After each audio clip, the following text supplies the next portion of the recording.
Now, we always knew that those opposite were the party of low wages. So I am entirely unsurprised that they are disappointed about the 25% pay increase that unions have secured for their workers in WA. Excellent work by the CFMEU. Absolutely, workers should be getting a pay rise. So entirely unsurprised that that rhetoric has come from the party of low wages. What I'm gobsmacked about is that they're blocking legislation that will save lives. Shame on you.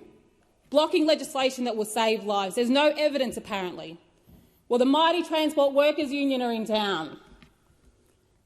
If those opposite have the guts to sit down with the Transport Workers Union and hear directly from businesses and workers alike, you would hear all the evidence that you need to support this bill.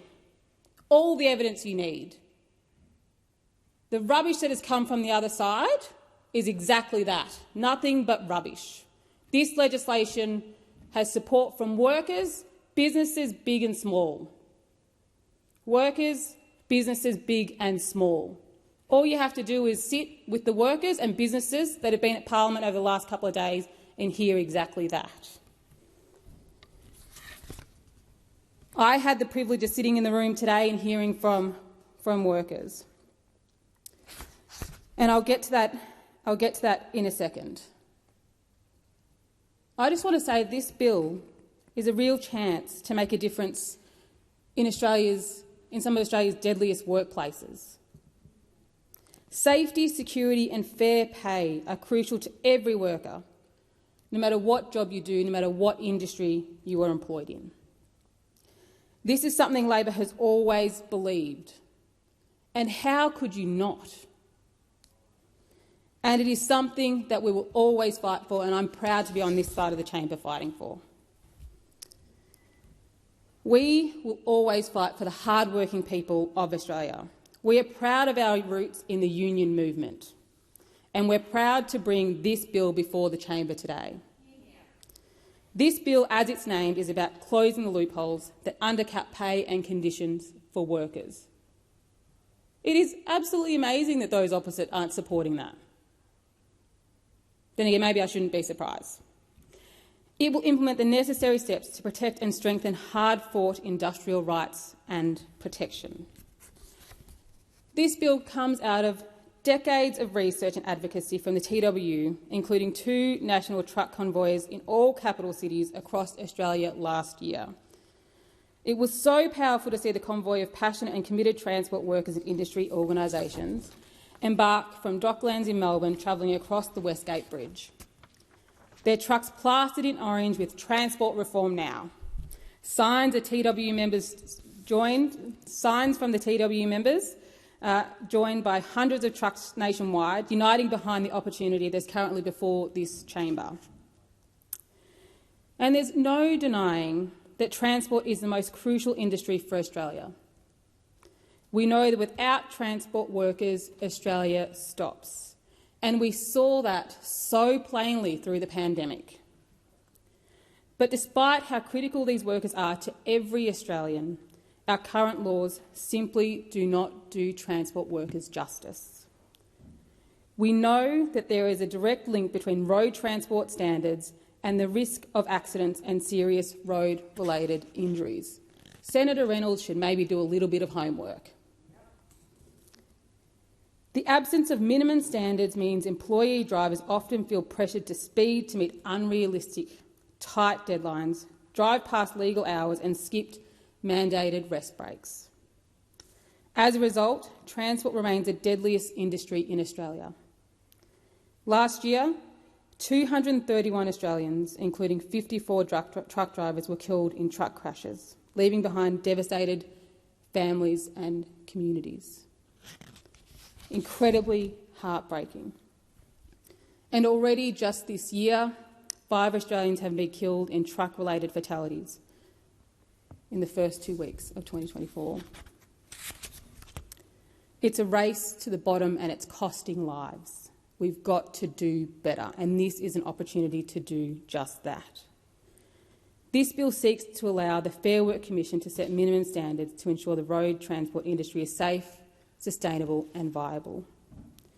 These minimum standards can be made by a Fair Work Commission expert panel for the road transport industry, informed by advice from a road transport advisory group and its subcommittees once established. I've heard from countless truckies that this legislative reform is vital for the protection of decent jobs and decent employers. It is brilliant to see the road transport industry uniting behind transport reform and the need to improve safety and security across the industry, because when that happens, everybody wins. The Albanese Labor government is serious about improving the conditions of transport workers. We must act on a decade-long fight for safe rates for road transport drivers, because every worker deserves to go home safe, especially those who are on our roads every day delivering the essential goods that our nation needs. In recent years, the emergence of digital rideshare and food delivery platforms like Uber, also known as the gig economy, have become commonplace across Australia. But the cost of flexibility and convenience is too high when it comes at the expense of gig workers' basic rights and protections. By employing drivers and food delivery riders as independent contractors and not as employees, big gig platforms can subject these workers to low pay, job insecurity and unsafe and unsustainable standards. This bill will put an end to this by extending the powers of the Fair Work Commission to set and enforce minimum standards for employee-like workers.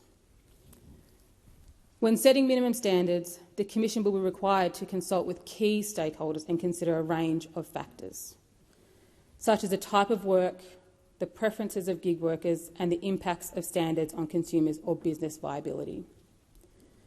Further to this, the bill will ensure gig workers have the same industrial rights as any other worker in Australia, including the right to make collective agreements with digital labour platforms and dispute unfair deactivation. I want to acknowledge the many brave gig workers and their families who have courageously shared their experiences in their pursuit to lift standards across the entire transport industry. I know how traumatic it can be to reshare your trauma over and over again, and they've done that to progress and to get support for this bill in this parliament. From my home state of Victoria, Mugda was a food delivery rider before the gig economy left Australia, owing millions in back pay to their workers. On her first shift, Mugda was hit by a car and left unconscious on the road. She suffered injuries to most of her body and lower back and continues to experience chronic pain today. But cruelly, Fedora denied Mugda workers compensation because current laws failed to consider her an employee of the gig platform. As a result, she has been forced to stop work and study. And I heard today the impact that that's had on her, not only long-term for her physical self, but also her mental health and her aspirations that she had for where she wanted to be in her life now. And stories like Mugda's are far too common. Every year, an average of 150 delivery riders are seriously injured in the unregulated gig economy.